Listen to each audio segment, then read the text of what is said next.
Bonjour. Cette vidéo appartient à une série de 4 vidéos consacrées à l'accompagnement des personnes confrontées à des problèmes de famille et d'enfants. L'autorité parentale, notamment mais pas seulement dans les ruptures de couple, les procédures de divorce, les conséquences du divorce sur les époux et l'obligation alimentaire intergénérationnelle. Cette série est basée sur une formation qui est dispensée depuis plus de 25 ans. Ce qui suit n'est autre que le support de formation PowerPoint sur lequel j'ai enregistré le cours en audio sans être filmé. C'est peut-être moins fun que les autres vidéos de la chaîne, mais comme dit, il s'agit d'une transposition de formation classique. Ces vidéos de formation se destinent à des professionnels de l'accompagnement social ou juridique, à des étudiants souhaitant mieux comprendre l'articulation de la théorie et de la pratique, et à des personnes directement concernées par ces problèmes et qui veulent en savoir plus que ce qu'ils peuvent généralement trouver sur Internet ou qu'un avocat ne leur dira, car son rôle n'est pas de leur dispenser une formation de plusieurs heures. Vous pouvez partager votre expérience, vos expériences en commentaire et même poser des questions. J'y répondrai en fonction de mes disponibilités, mais sans donner de conseils individuels qui relèvent uniquement de l'avocat. Mettez-vous à l'aise, prenez des notes, n'hésitez pas à mettre en pause et à revenir sur certaines parties. Bonne formation!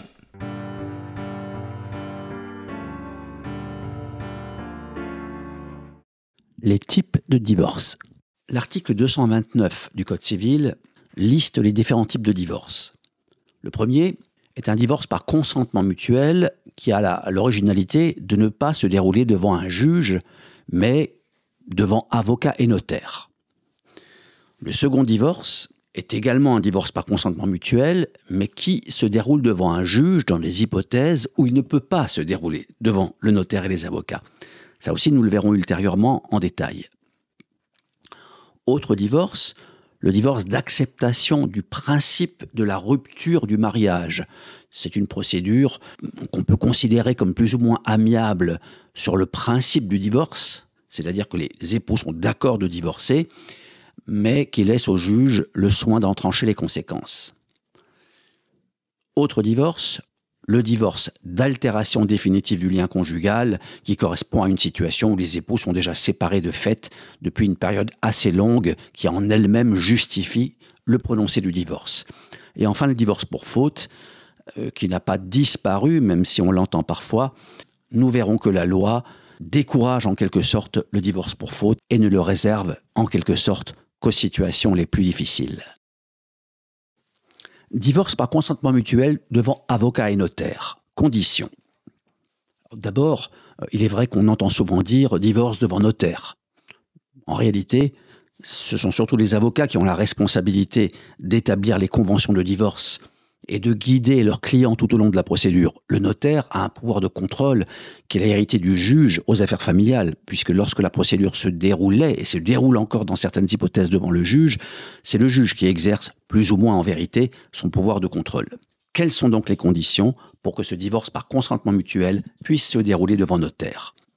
La première, comme dans tout divorce par consentement mutuel, est qu'il existe un accord des époux tant sur le principe du divorce que sur toutes ses conséquences. Le moindre désaccord empêcherait le divorce d'aller à son terme. Autre conséquence, il faut que chaque époux ait son propre avocat.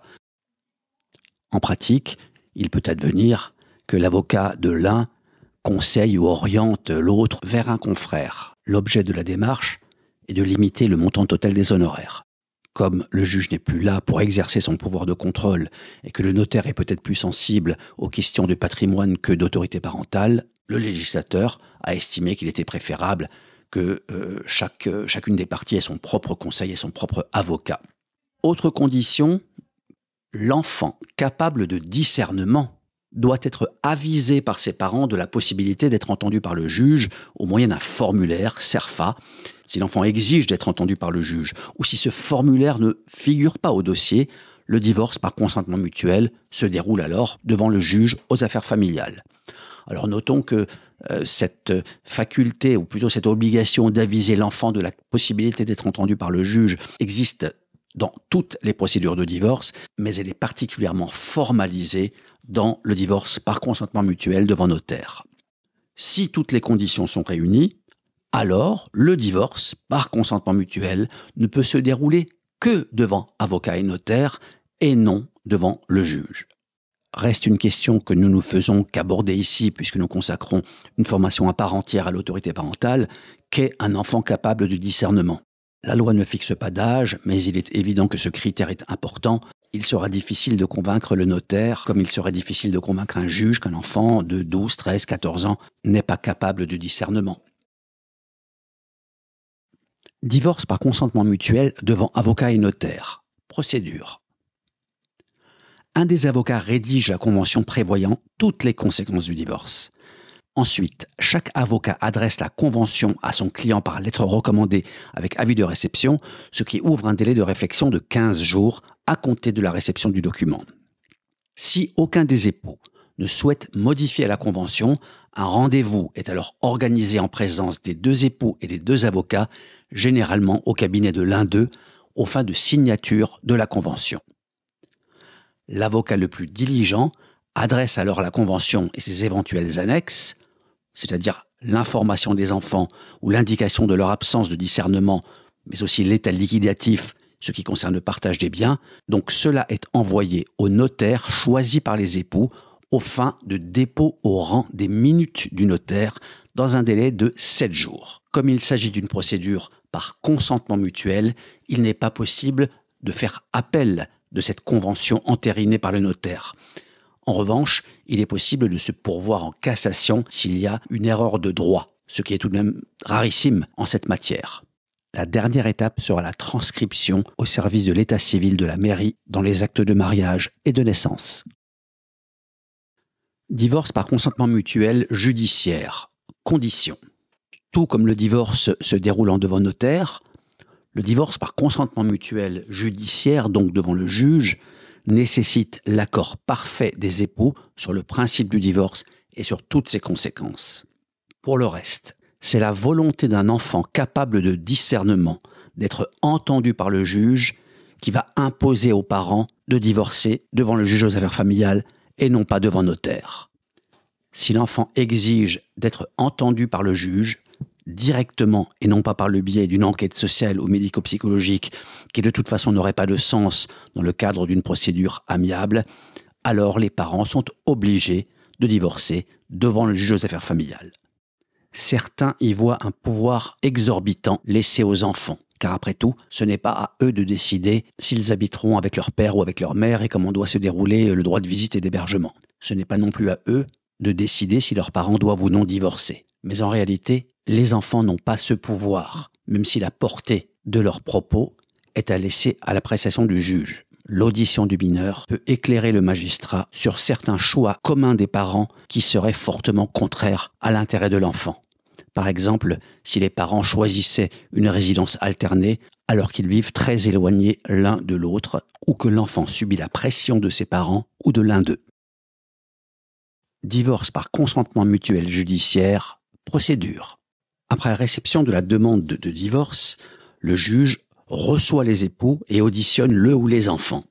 Au fil des réformes de la procédure de divorce, l'audience a été raccourcie et simplifiée. Il fut un temps où le juge recevait d'abord madame, puis monsieur, puis les deux, puis faisait entrer les avocats. Désormais, l'article 232 du Code civil dispose que le juge homologue la convention et prononce le divorce s'il a acquis la conviction que la volonté de chacun des époux est réelle et que leur consentement est libre et éclairé.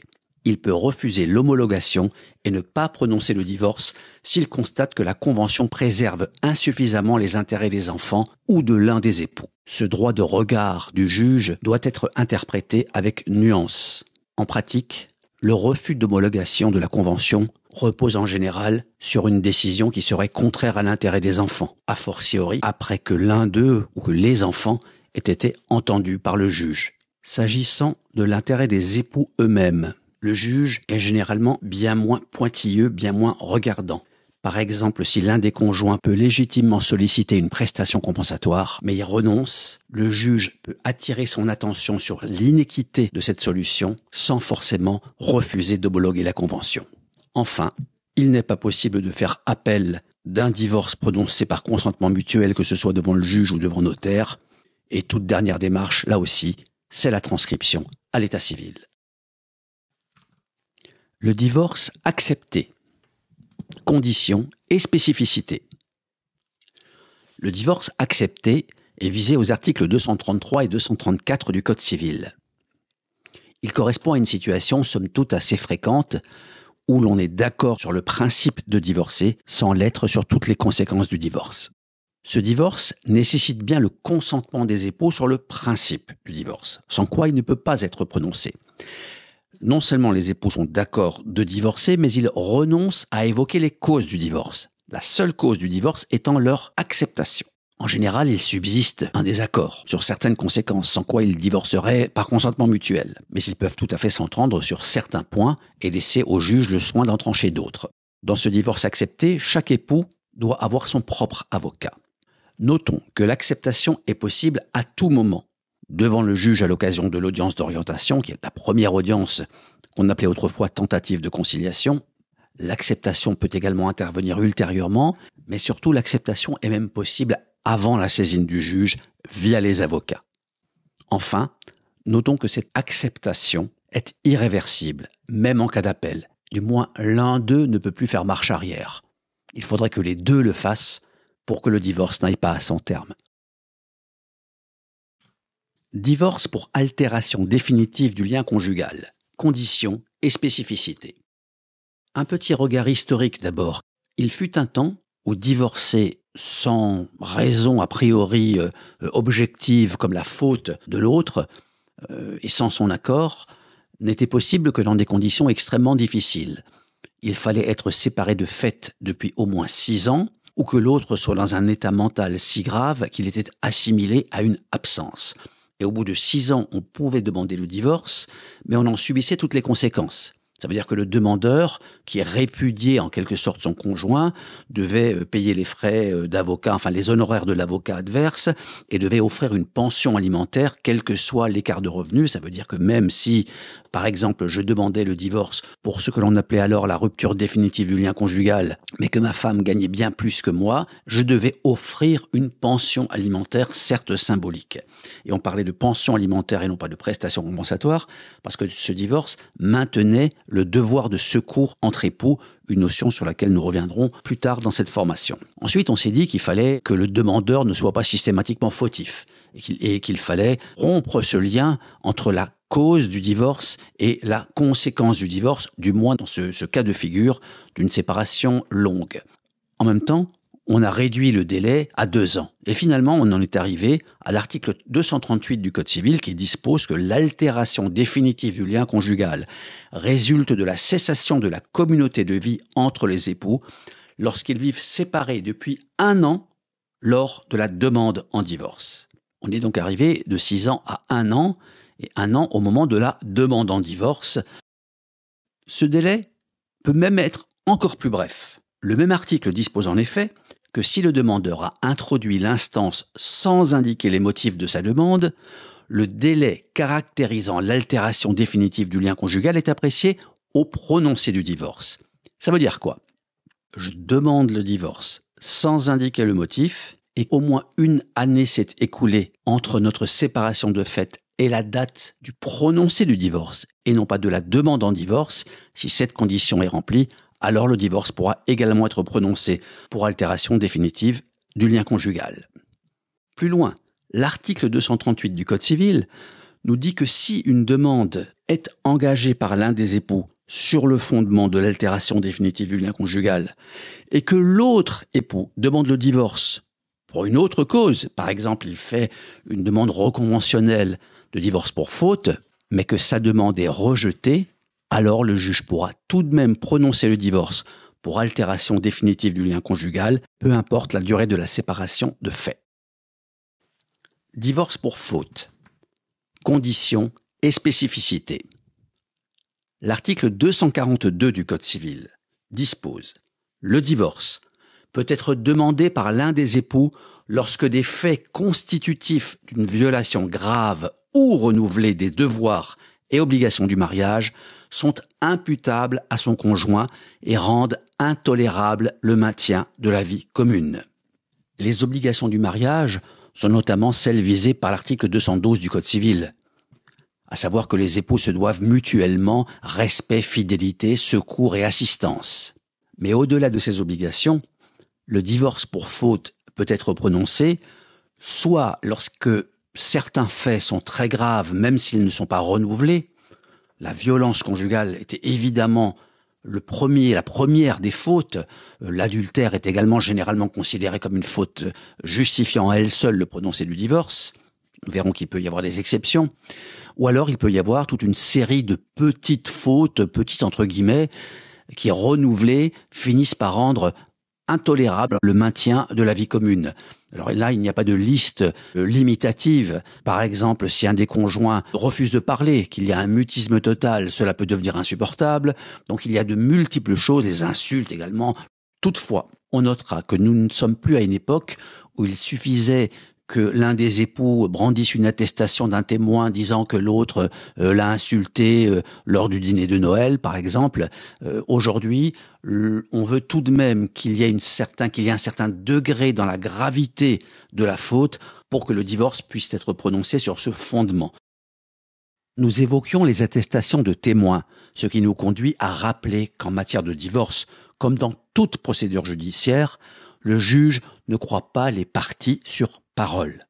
Les griefs que l'on invoque à l'encontre de son conjoint ne seront retenus par le juge que s'ils reposent sur des preuves matérielles, comme des attestations de témoins, parfois aussi de la correspondance, des photos, etc. La preuve est libre, mais sous réserve qu'elle ne soit pas obtenue par violence ou fraude, ainsi qu'en dispose l'article 259.1 du Code civil. Pas question donc de faire les poches de son conjoint pour prouver l'adultère. En revanche, un conjoint qui subodore que l'autre dissimule des avoirs communs, comme un compte bancaire ou de l'épargne salariale qui devrait être partagé dans le cadre du divorce, est légitime à chercher à en trouver les traces. Une attention toute particulière doit être accordée aux attestations de témoins, car elles sont bien souvent le principal mode de preuve. Les descendants des conjoints ou de l'un d'eux, les conjoints des descendants, les mineurs, les majeurs sous tutelle ne peuvent pas témoigner dans le cadre d'un divorce. Par contre, le témoignage de toute autre personne, même membre de la famille des époux, est recevable. L'attestation doit faire état de faits circonstanciés, situés dans le temps et dont on a été le témoin direct. De nombreuses attestations sont rejetées par les juges pour leur imprécision quant aux circonstances, aux lieux ou aux dates des faits qui y sont décrits. Il est également indispensable que le témoignage soit direct. Je me trouvais à tel endroit et à telle date et j'ai pu constater que des attestations comprenant des formules vagues, comme j'ai entendu dire que, ne pourront pas être retenues par le juge. Il en va de même des attestations qui ne sont pas accompagnées d'une photocopie d'une pièce d'identité officielle du témoin, carte nationale d'identité, passeport, permis de conduire. Établir la preuve étant essentiel dans toute procédure. Nous y avons consacré un MOOC PowerPoint que je ne peux que vous recommander. Par ailleurs, l'article 245 du Code civil dispose que la faute conjugale peut être atténuée, voire même excusée, si elle est manifestement provoquée par le comportement de l'autre époux. Alors attention, ça ne veut pas dire que l'on accepte par exemple la violence conjugale. Ça, ce n'est jamais accepté. C'est d'ailleurs pénalement répréhensible.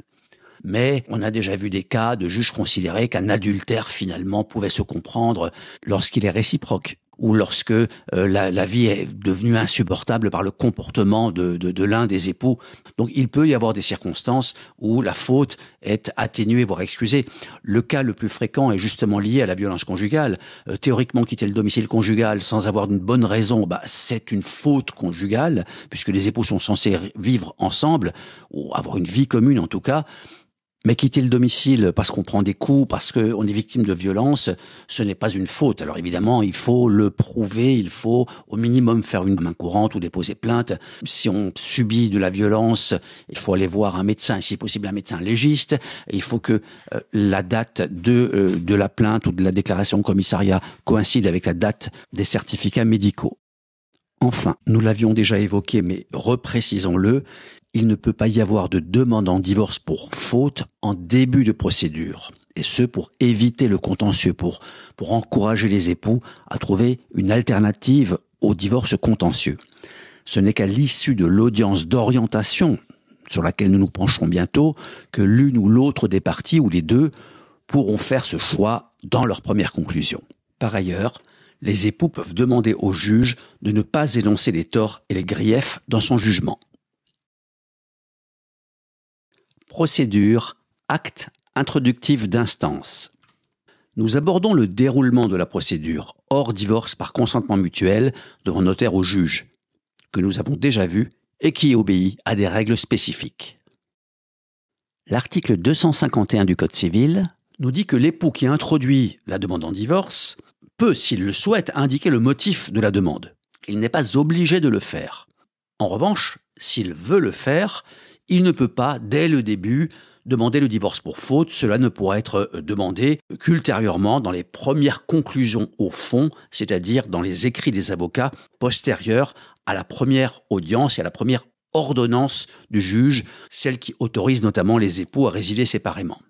En début de procédure, le demandeur ou la demanderesse ne peut donc stipuler le motif de la demande que s'il s'agit d'une acceptation du principe de la rupture du mariage, du divorce accepté, a fortiori lorsque cela a déjà été préparé en amont avec les avocats, ou l'altération définitive du lien conjugal, le délai d'1 an de séparation de fait que nous avions déjà évoqué. L'article 252 du Code civil nous dit que la demande introductive d'instance, c'est-à-dire l'assignation en divorce, doit obligatoirement rappeler certaines dispositions. Ça, on ne va pas s'étendre dessus, les avocats le savent très bien, mais il est intéressant de savoir que dès le début de la procédure, la demande en divorce doit faire référence à la médiation et à la procédure participative, qui est une manière d'organiser la procédure sans passer par le tribunal. Mais surtout, le plus intéressant, c'est la médiation. Donc, il faut savoir que dès le départ, les époux sont en quelque sorte encouragés à suivre une médiation. Autre élément de l'article 252, la demande introductive d'instance, l'assignation en divorce, rappelle également que les époux, quel que soit le type de procédure, peuvent s'entendre, en particulier sur les modalités d'exercice de l'autorité parentale et plus généralement sur n'importe quelle conséquence du divorce. Si tel est le cas, leurs accords peuvent être homologués partiellement ou totalement par le juge. En outre, la demande en divorce doit comporter une proposition de règlement des intérêts pécuniaires et patrimoniaux des époux. Qu'est-ce que ça veut dire ? Il fut un temps où on pouvait divorcer même pour faute dans une procédure extrêmement contentieuse sans même évoquer le sort du bien commun, par exemple la résidence principale des époux dont ils sont propriétaires. Donc ils se retrouvaient divorcés dans une ambiance très tendue et devaient encore décider d'un commun accord ce qu'ils allaient faire de leur patrimoine commun, en particulier le bien immobilier dans lequel ils résidaient. Aujourd'hui, le terrain doit être en quelque sorte préparé dès le début de la procédure. Ça veut dire que chacun des époux, donc d'abord le demandeur dans son assignation en divorce, devra indiquer ce qu'il espère, ce qu'il souhaite, afin que les choses puissent être mises sur les rails. Ils pourront voir un notaire si nécessaire, enfin c'est toujours nécessaire s'il y a des biens immobiliers, ils pourront préparer une solution, et ces solutions, nous les voyons dans une autre formation consacrée aux effets du divorce sur les époux. Mesures urgentes, notamment en cas de violence conjugale. L'acte introductif d'instance est donc une assignation. La requête initiale ayant été supprimée en 2021, la possibilité de demander des mesures urgentes, comme la résidence séparée, l'est aussi à ce stade. Toutefois, le juge aux affaires familiales peut autoriser l'un des époux à assigner son conjoint en divorce à une audience dite à bref délai. L'avocat doit présenter au juge aux affaires familiales une requête en ce sens. Ajoutons que l'autorisation de résilier séparément peut également être sollicitée en cas de violence conjugale dans le cadre d'une ordonnance de protection. Audience d'orientation. Depuis le 1er janvier 2021, la tentative de conciliation est remplacée par une audience d'orientation ayant également vocation à permettre au juge d'ordonner des mesures provisoires si cela est demandé par l'un des époux ou par les deux époux. C'est pourquoi elle est parfois appelée audience d'orientation et sur mesure provisoire, ou AOMP. La présence des époux est facultative. En général, ils assistent à l'audience plus qu'ils n'y participent, les échanges se faisant principalement entre le juge et les avocats.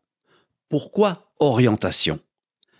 Dans la plupart des procédures civiles, les parties peuvent choisir entre une mise en demeure classique ou conventionnelle. Le déroulement de la procédure pourra être réglé par le juge ou par les parties elles-mêmes.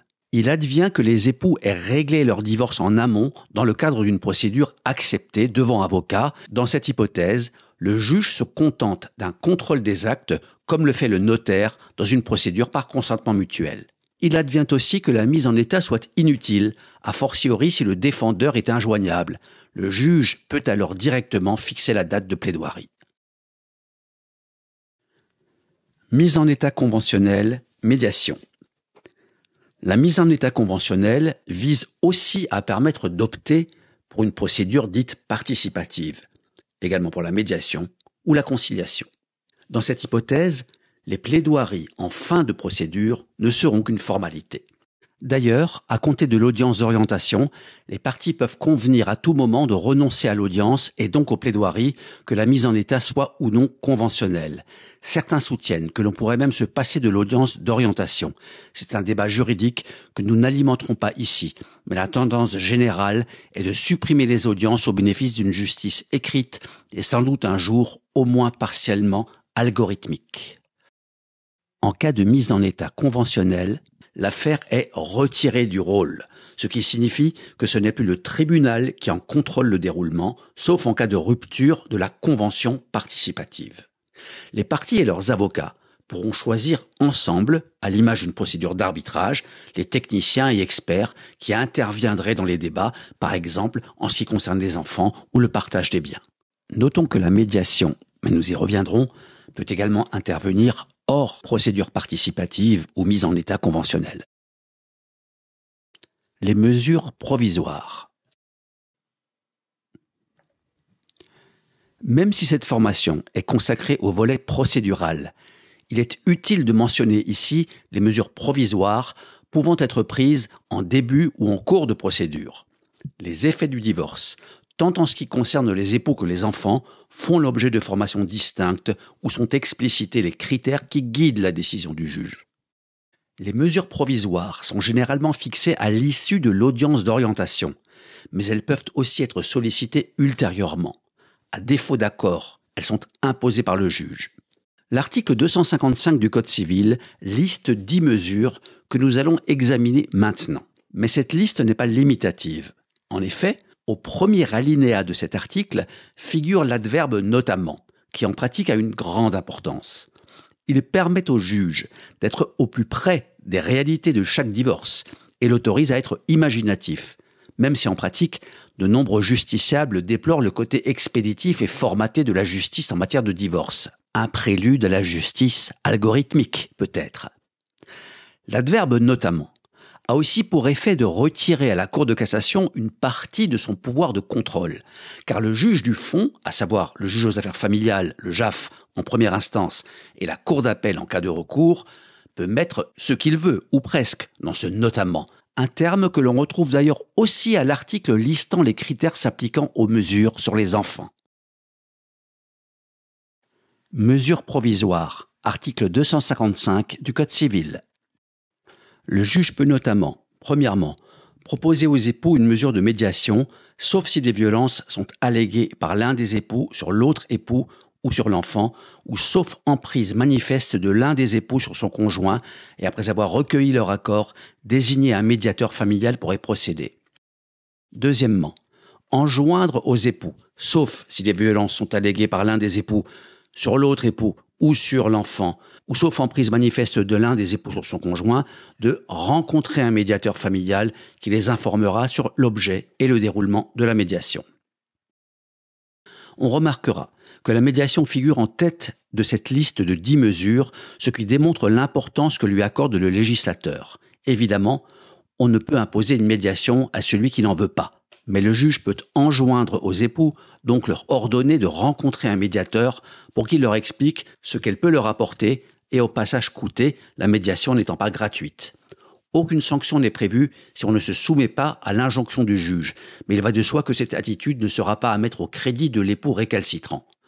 Le droit de la famille étant particulièrement sujet à interprétation et donc à subjectivité, autant éviter, sauf évidemment bonne raison, de froisser le magistrat. Évidemment, la médiation n'est pas à l'ordre du jour en cas de violence ou de pression. Troisièmement, statuer sur les modalités de la résidence séparée des époux. Quatrièmement, attribuer à l'un d'eux la jouissance du logement et du mobilier du ménage ou partager entre eux cette jouissance en précisant son caractère gratuit ou non et, le cas échéant, en constatant l'accord des époux sur le montant d'une indemnité d'occupation. Qui habitera où durant la procédure? Ce point est très important et justifie qu'on y consacre quelques minutes car il impacte directement la vie des époux, tant leur environnement et celui des enfants que leur situation matérielle. Il est aussi important car un divorce peut durer quelques mois comme plusieurs années. Le juge est totalement libre de sa décision. Mais si les époux ont des enfants et qu'il n'y a pas de résidence alternée, c'est généralement celui chez lequel les enfants résident, qui aura la garde, comme on dit souvent, qui se verra attribuer la jouissance du domicile. Mais généralement ne veut pas dire toujours. Par exemple, si les compensations financières, tant pour les enfants que pour le conjoint, ne permettent pas de faire face au loyer, il faudrait peut-être envisager une autre solution, même s'il n'est pas formellement exclu que le loyer de l'un soit en tout ou partie supporté par l'autre. Autre point essentiel, l'article 255 fait état de la jouissance du domicile et non du droit au bail. Par conséquent, peu importe que les époux soient locataires ou propriétaires, ou même qu'il s'agisse d'un logement de fonction. On a même vu le juge attribuer la jouissance du domicile à l'épouse en caserne militaire où le mari exerçait ses fonctions. Si les époux sont propriétaires, la question est de savoir si celui qui occupera le logement le fera à titre gratuit ou onéreux. Par exemple, si les époux sont tous deux propriétaires, il serait inéquitable que l'un d'eux reste gracieusement dans les lieux alors que l'autre est obligé de payer un loyer pour un autre logement, sauf si ses revenus sont significativement supérieurs à ceux de son conjoint, car durant la procédure, les époux restent soumis au devoir de secours et de contribution aux charges du mariage. Par conséquent, le juge peut décider qu'au lieu de verser une pension à son conjoint jusqu'au divorce, jusqu'au jugement de divorce, ce conjoint occupera gratuitement le logement commun ou appartenant à l'autre. Si la jouissance du logement est onéreuse, cela se traduira par une indemnité d'occupation dont les époux peuvent convenir. En général, elle correspond à un demi-loyer et qui sera déduite au moment de la liquidation du régime matrimonial, donc du partage des biens. Si les époux remboursent un crédit immobilier, le prêteur n'est pas lié par la décision du juge, ni par les accords entre époux. Tout ce qu'il attend, c'est que le crédit soit remboursé, peu importe qui paye.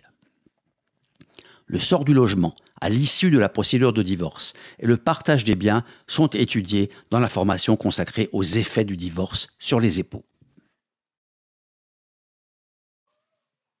Cinquièmement, ordonner la remise des vêtements et objets personnels. Sixièmement, fixer la pension alimentaire et la provision pour frais d'instance que l'un des époux versera à son conjoint, désigner celui ou ceux des époux qui devront assurer le règlement provisoire de toute ou partie des dettes. Nous avons déjà évoqué la pension alimentaire en relation avec la jouissance gratuite ou onéreuse du domicile, notamment quand les époux sont propriétaires de leur logement. Précisons que cette pension est indépendante de celle éventuellement versée pour les enfants. Il n'y a pas davantage de relation entre cette pension fixée au titre du devoir de secours entre époux et une éventuelle prestation compensatoire à l'issue du divorce. Mais la pratique est plus nuancée, comme nous le voyons dans la formation sur les effets du divorce. Quant aux dettes, si le juge peut désigner celui qui les paiera durant la procédure et non à son issue, nous avons déjà indiqué que cette répartition n'était pas opposable aux créanciers.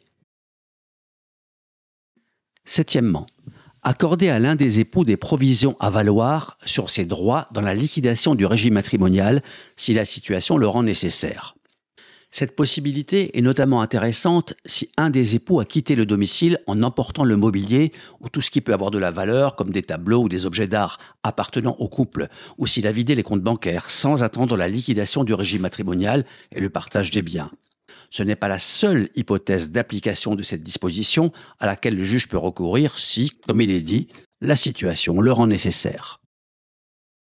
Huitièmement, statuer sur l'attribution de la jouissance ou de la gestion des biens communs ou indivis autres que ceux visés au quatrième, c'est-à-dire le logement, sous réserve des droits de chacun des époux dans la liquidation du régime matrimonial. Le juge peut statuer sur la jouissance durant la procédure d'autres biens que le logement, aucun type de bien n'étant exclu, la résidence secondaire, un véhicule, un commerce, etc.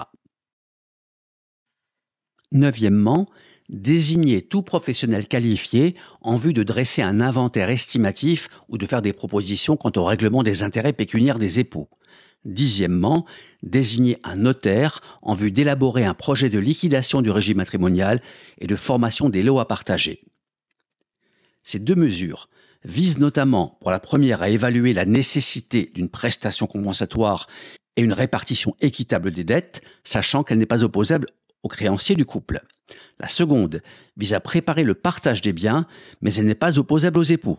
Pour partager dans de bonnes conditions, il faut avant tout s'entendre. Mesures d'enquête ou audition des enfants.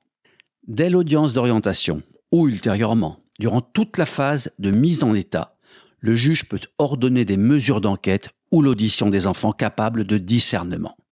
En outre, le juge peut d'office ordonner une astreinte pour assurer l'exécution de sa décision concernant les enfants. Il peut aussi interdire la sortie du territoire sans l'accord des deux parents. Appel de l'ordonnance d'orientation et effet sur les mesures provisoires. L'ordonnance est susceptible d'appel dans les 15 jours à compter de sa signification. Les mesures provisoires resteront effectives jusqu'à l'arrêt de la Cour d'appel. Cet arrêt a lui-même un effet temporaire puisqu'il ne porte que sur des mesures provisoires dans l'attente du jugement définitif. Toutefois, s'agissant des points visés d'abord dans l'ordonnance d'orientation, puis dans le jugement définitif, en particulier en ce qui concerne les enfants, le juge du divorce s'aligne en général sur cet arrêt de la Cour d'appel, sauf survenance d'un élément nouveau. Par exemple, si le juge a ordonné une résidence alternée dans son ordonnance et qu'il a été désavoué sur ce point par la Cour d'appel, il ne devrait pas ordonner la résidence alternée dans son jugement définitif. Modifier les mesures provisoires en cours de procédure. Les mesures provisoires ont vocation à s'appliquer jusqu'à ce que le divorce devienne définitif. Or, ce n'est pas forcément le jugement de divorce qui met fin à la procédure. En particulier en cas d'appel général sur l'ensemble du divorce, les mesures provisoires continuent de s'appliquer jusqu'à ce que la Cour d'appel ait rendu son arrêt. Il en va de même en cas de pourvoi en cassation après l'arrêt de la Cour d'appel. Bien que ce soit rare, on voit des divorces durer une dizaine d'années, avec des mesures provisoires concernant les enfants qui prennent fin parce qu'ils sont devenus majeurs. Si la mise en état est conventionnelle et qu'elle le reste durant la procédure, les époux peuvent modifier les mesures provisoires d'un commun accord. À défaut, une modification peut être demandée au juge de la mise en état, qui est le juge aux affaires familiales, ou le conseiller de la mise en état en cas d'appel. En matière contentieuse, une telle démarche doit être justifiée par la survenance d'un élément nouveau, notamment en ce qui concerne les enfants, le logement ou les incidences financières. Étape jusqu'au prononcé du divorce. Le juge de la mise en état fixe la date de clôture et la date des plaidoiries des avocats. La date de clôture est la date limite de dépôt des pièces et conclusions. Les pièces, ce sont les éléments du dossier comme les attestations de témoins et autres modes de preuve, les rapports d'enquête ou d'expertise. Les conclusions, ce sont les écrits que s'échangent les avocats. Celui du demandeur ou de la demanderesse rédige l'assignation en début de procédure, celui du défendeur ou de la défenderesse y répond par des conclusions auxquelles le premier avocat peut à son tour répondre par d'autres conclusions, auxquelles l'autre avocat peut également répondre, etc. Lorsque le juge de la mise en état estime que l'affaire est en état d'être plaidée et qu'il n'y a plus lieu de s'échanger des pièces et des conclusions, il fixe la date de clôture. Si un avocat devait déposer des conclusions si proches de cette date que l'autre ne pourrait répondre, il pourra solliciter le rabat de la clôture. Mais déposer des conclusions dans ces conditions, surtout sans pièces nouvelles et déterminantes, n'est généralement pas une bonne stratégie. Les plaidoiries des avocats. Si les époux n'ont pas opté pour une procédure purement écrite, du moins après l'audience d'orientation, La procédure devant le tribunal judiciaire s'achève par les plaidoiries des avocats. L'interlocuteur des avocats est le seul juge aux affaires familiales, l'audience collégiale devant 3 juges étant l'exception. Les époux n'y sont pas assistés par leur avocat, mais représentés. Ils peuvent assister à l'audience, contrairement au public, mais pas s'exprimer. Le fait que l'audience ne soit pas publique impacte le jugement. Pas question de le publier si un époux voulait s'en servir au détriment de son conjoint. Par exemple, sur les réseaux sociaux, il serait obligé de masquer les noms et toutes les informations permettant d'identifier les parties. Jugement signifié par la partie la plus diligente. Comme l'assignation en divorce et l'ordonnance d'orientation, et le cas échéant de fixation des mesures provisoires, le jugement doit être signifié par une partie à l'autre par voie de commissaire de justice, lui-même saisi à cet effet par l'avocat d'un des époux. Une seule signification suffit. Elle est logiquement effectuée par l'époux le plus pressé de divorcer, car c'est la signification et non le jugement qui fait courir le délai d'appel d'1 mois. Comme les autres actes signifiés par commissaire de justice, anciennement huissier de justice, la signification doit prioritairement être faite à l'intéressé. À défaut, elle pourra l'être à l'étude du commissaire de justice qui aura laissé un avis de passage en boîte aux lettres, à un tiers comme l'employeur, voire au dernier domicile connu s'il n'y a aucun moyen de toucher le destinataire. Appel possible dans le mois de la signification. Dans le mois suivant la signification, les 2 parties peuvent contester le jugement en interjetant appel, mais il n'est pas nécessaire que les 2 parties effectuent la démarche par le biais de leur avocat pour que la cour d'appel soit saisie. L'appel ne vise pas à présenter des éléments nouveaux, mais à remettre en cause tout ou partie du jugement au motif que le tribunal aurait en quelque sorte mal jugé, mal interprété la loi ou les faits. La cour d'appel peut confirmer ou infirmer le jugement, mais pas forcément dans le sens souhaité par l'appelant. Il faut donc bien y réfléchir préalablement avec son avocat. Notons que les 2 parties peuvent acquiescer au jugement et ainsi se désister de l'appel sans attendre l'expiration du délai d'1 mois. Pourvoi en cassation. La Cour de cassation juge le droit et non le fond. Pour simplifier, disons que la Cour de cassation ne juge pas les parties, mais elle juge le juge du fond qui les a jugés, à savoir la Cour d'appel, dont elle confirme ou casse l'arrêt en tout ou partie. Par exemple, si la Cour d'appel n'a pas fixé de pension alimentaire, alors qu'il y a une différence manifeste de ressources entre les parents qui ne saurait être compensée par d'autres éléments, on pourrait considérer que la Cour d'appel a commis une erreur de droit. En revanche, le montant de la pension relève de son appréciation souveraine. Le barème des pensions alimentaires n'est en effet qu'indicatif. La procédure devant la Cour de cassation est longue, coûteuse, car il faudra prendre un autre avocat et très incertaine. Si le pourvoi en cassation porte sur l'ensemble du divorce et non sur un de ses effets, ou certains de ses effets, comme le sort des enfants ou l'attribution du droit au bail à l'un des époux, le divorce ne pourra être transcrit à l'état civil. Ce sont alors les mesures de l'ordonnance d'orientation qui s'appliqueront. Transcription à l'état civil.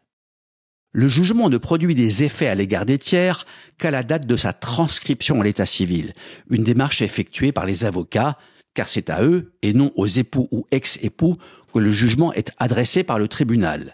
Néanmoins, il est possible de s'adresser au tribunal pour obtenir un exemplaire du jugement et solliciter directement la transcription. Quelle est la différence entre séparation de fait, séparation de corps et divorce ? La séparation de fait n'est pas une dénomination juridique, mais un état de fait. Les membres d'un couple, ici d'un couple marié puisque cette formation est consacrée au divorce, vivent séparément.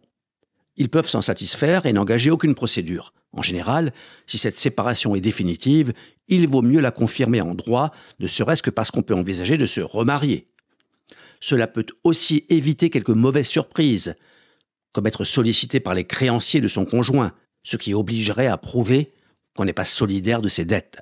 On peut s'engager mutuellement à ne pas se reprocher l'abandon du domicile conjugal dans le cadre d'une éventuelle procédure de divorce. Mais surtout, il est possible, dans une certaine mesure, de se désolidariser au moins partiellement en matière fiscale.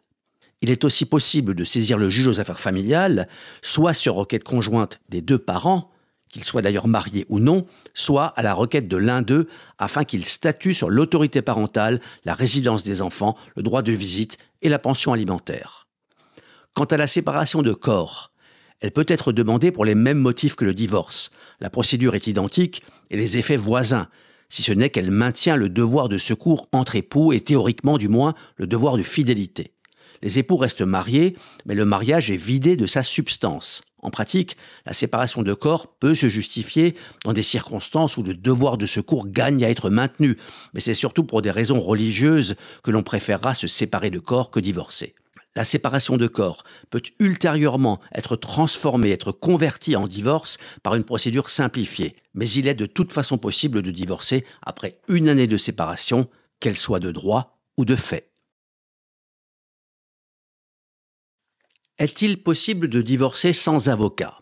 Il n'est pas possible de demander le divorce sans avocat. Comme il n'est pas possible de participer à la procédure et de faire valoir ses droits en défense si on ne prend pas d'avocat. Mais si le conjoint demande le divorce, par exemple pour altération définitive du lien conjugal, et que ces demandes en matière de conséquences du divorce, les enfants, les pensions, les prestations, vous conviennent, alors pourquoi pas laisser courir ? Mais en général, et a fortiori s'il y a des enfants et des biens, il est préférable d'avoir son avocat, condition pour avoir voix au chapitre dans une procédure de divorce. Pour divorcer par consentement mutuel, les époux peuvent-ils choisir entre une procédure devant le notaire ou devant le juge ? Non. La procédure se déroule sans juge, devant notaire et avocat, sauf si un enfant capable de discernement veut être entendu par le juge. Dans ce cas, elle se déroule devant le juge. Pour divorcer par consentement mutuel devant notaire, les époux peuvent-ils prendre un avocat commun ? Non. Chacun doit avoir son propre avocat, même s'il advient que l'avocat de l'un recommande un confrère à l'autre, voire un avocat du même cabinet qui officiellement interviendrait à titre personnel et non pas comme collaborateur de son patron. Mais la règle, c'est bien que chacun des époux ait son propre avocat. Pour divorcer par consentement mutuel, les époux doivent-ils être d'accord sur toutes les conséquences du divorce ? Oui, que ce soit devant le juge ou devant le notaire, il ne peut subsister aucun désaccord sur les termes de la convention de divorce. Parfois, on préfère ne pas aborder certains points comme le paiement des dettes. C'est rarement une bonne idée, car les problèmes peuvent ressurgir ultérieurement. Le divorce pour rupture définitive du lien conjugal peut-il être demandé après une séparation effective d'1 an ? Oui, voire même un peu avant, dans certaines circonstances, vues dans cette formation. Le divorce accepté peut-il être prononcé uniquement si, suite à la demande d'un époux, l'autre l'accepte formellement avant la première audience devant le juge ? Non. L'acceptation peut effectivement intervenir en amont et être formalisée par voie d'avocat avant de saisir le tribunal. Mais elle peut aussi l'être lors de l'audience d'orientation ou à tout moment, même si des fautes ont été invoquées. Notons qu'il est également possible d'arrêter la procédure au bénéfice d'un divorce par consentement mutuel. Est-il vrai que depuis 2021, il n'est plus possible de demander le divorce pour faute ? Oui et non. On ne peut plus demander le divorce pour faute dans son assignation en divorce, mais on pourra le faire dans ses premières conclusions au fond, donc après l'ordonnance d'orientation et de fixation des mesures provisoires. Comment prouver la faute dans un divorce ? La preuve est un point essentiel dans toute procédure judiciaire. La preuve concerne évidemment les griefs dans un divorce pour faute, mais peut porter sur tout sujet, comme les relations avec les enfants. L'article 259 du Code civil nous dit, je cite, « Les faits invoqués en tant que cause du divorce ou comme défense à une demande peuvent être établis par tout mode de preuve, y compris l'aveu. Toutefois, les descendants ne peuvent jamais être entendus sur les griefs invoqués par les époux. » Fin de citation. La preuve est donc libre, mais pas question de faire témoigner ses enfants. L'article 259.1 dispose que, je cite, « Un époux ne peut verser au débat un élément de preuve qu'il aurait obtenu par violence ou fraude. » Fin de citation. Ainsi, faire les poches ou inspecter le smartphone ou l'ordinateur de son conjoint n'est pas une manière légale de prouver l'adultère, par exemple. Certes, Dans cette hypothèse, la personne trompée pourra soutenir que la découverte de l'information est fortuite, mais il n'est pas certain que le juge soit convaincu par cette opportune intervention de la Providence. Un arrêt de la Cour de cassation du 17 juin 2009 pourrait toutefois l'y inciter. Dans cette affaire, l'épouse avait fait consigner par un huissier de justice des messages visuels provenant du téléphone portable professionnel de son mari, messages qui ne laissaient guère de doute sur sa conception de la fidélité conjugale. L'épouse a indiqué avoir trouvé par hasard le téléphone perdu par son époux. Le tribunal, puis la cour d'appel, avaient écarté des débats le procès-verbal de l'huissier, mais la Cour de cassation a considéré en dernier ressort qu'il appartenait au mari de prouver que la preuve de l'adultère a été rapportée par violence ou fraude, ce qui était évidemment impossible. En matière conjugale, les époux ou épouses infidèles devront par conséquent être prudents et discrets. Laisser accessible une messagerie électronique ou laisser traîner un carnet d'adresses pourrait valoir de mauvaises surprises. Mais on ne voit pas comment le mari volage aurait pu démontrer que son épouse lui a subtilisé son téléphone, empêchant ainsi les SMS évocateurs de servir de fondement à la preuve de l'adultère. Aurait-il pu filmer discrètement son épouse, par exemple avec une webcam, en train de fouiller les poches de sa veste ? Une telle preuve ne serait pas recevable, car en matière civile, on ne peut filmer quelqu'un à son insu. Et depuis 1975, assez récemment en définitive, l'adultère n'est plus une infraction pénale. En revanche, un conjoint, surtout avant de quitter le domicile conjugal, a tout intérêt à rassembler toutes les preuves des avoirs communs, comme les comptes bancaires ou l'épargne salariale de son conjoint.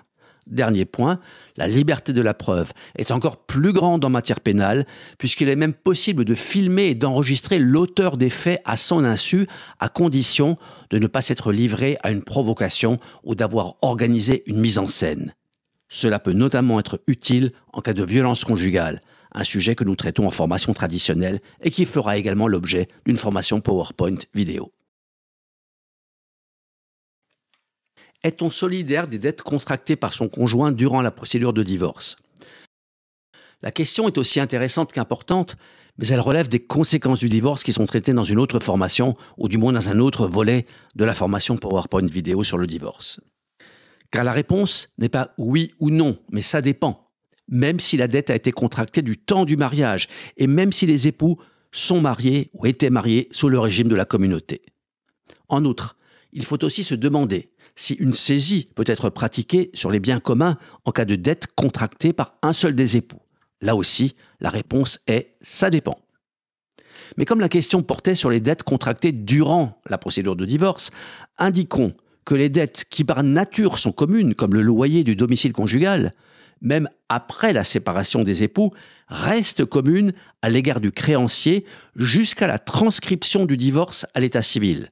Par exemple, si le loyer n'est pas payé par le conjoint ayant obtenu la jouissance du domicile conjugal, puis le droit au bail à son profit, le bailleur peut se retourner contre l'autre pour tous les loyers impayés jusqu'à la date de la transcription du jugement à l'état civil, sauf bien sûr s'il a consenti un nouveau bail à l'ex-époux restant dans les lieux. Ultérieurement, celui qui a payé la dette de loyer de l'autre pourra se retourner contre lui. Mais comme d'aucuns diraient, on n'est pas sorti de l'auberge. En tout cas, cela montre qu'il faut s'assurer que le divorce est bien transcrit en demandant un acte de mariage ou un acte de naissance à la mairie. Un majeur protégé peut-il divorcer ? L'article 249 du Code civil dispose que le majeur en tutelle est représenté par son tuteur dans l'instance en divorce. Quant au majeur en curatelle, il exerce lui-même l'action avec l'assistance de son curateur. Le majeur protégé peut accepter seul le principe de la rupture du mariage, mais il ne peut divorcer par consentement mutuel. Notons qu'il ne peut y avoir de divorce en cours de procédure de protection des majeurs. Il faudra attendre l'issue de celle-ci pour engager ou reprendre la procédure de divorce ou l'abandonner s'il s'agit d'un divorce par consentement mutuel. Peut-on modifier les effets du divorce après que le jugement ait été rendu ? D'abord, on peut évidemment faire appel, sauf s'il s'agit d'un divorce par consentement mutuel. Mais toutes les mesures concernant les enfants, qui peuvent parfois aussi affecter le logement, peuvent être revues à tout moment, mais à condition qu'un élément nouveau le justifie. Par exemple, le débiteur d'une pension alimentaire peut en demander la révision en cas de baisse de ses revenus. De même qu'il est possible de solliciter un changement en matière d'autorité parentale si les circonstances le justifient. Il est également possible de modifier les modalités de versement de la prestation compensatoire sous forme de capital, ou plus encore sous forme de rente dans certaines circonstances. Mais il faudra pour cela passer par un avocat, également indispensable pour faire trancher un conflit relatif à la propriété de biens qui ne l'aurait pas été dans le cadre du divorce. Comment divorcer si le conjoint est parti sans laisser d'adresse ? Il serait fort de café qu'on soit obligé de rester marié indéfiniment parce qu'on ne sait à quelle adresse signifier l'assignation en divorce, adresse qui à titre subsidiaire peut être celle d'un tiers ou de l'employeur. Si on ne sait vraiment pas où est son conjoint, il est possible de l'assigner au dernier domicile connu qui peut très bien être le domicile conjugal. L'absence ne permet donc pas de bloquer la procédure judiciaire et ce n'est pas seulement vrai pour le divorce. Peut-il y avoir adultère après l'ordonnance autorisant les époux à résider séparément ? En théorie, les obligations du mariage subsistent jusqu'à sa dissolution. Mais la Cour de cassation accepte depuis longtemps que le juge écarte la nature fautive de la relation extra-conjugale dès lors qu'elle n'est pas la cause de la rupture du couple. C'est vrai après l'ordonnance d'orientation et aux fins de mesures provisoires, mais ça peut même l'être avant si les époux se sont séparés sans entamer la moindre procédure. Peut-on acheter un bien à son nom avant d'être divorcé ? Oui, mais ce n'est pas toujours recommandé. On peut envisager des solutions avec son notaire ou son avocat, comme l'achat par le biais d'une SCI, mais ces solutions restent imparfaites. Le premier point à prendre en compte est la date à laquelle le divorce prend effet dans les rapports entre les époux en ce qui concerne leurs biens, pour reprendre les termes de l'article 262.1 du Code civil.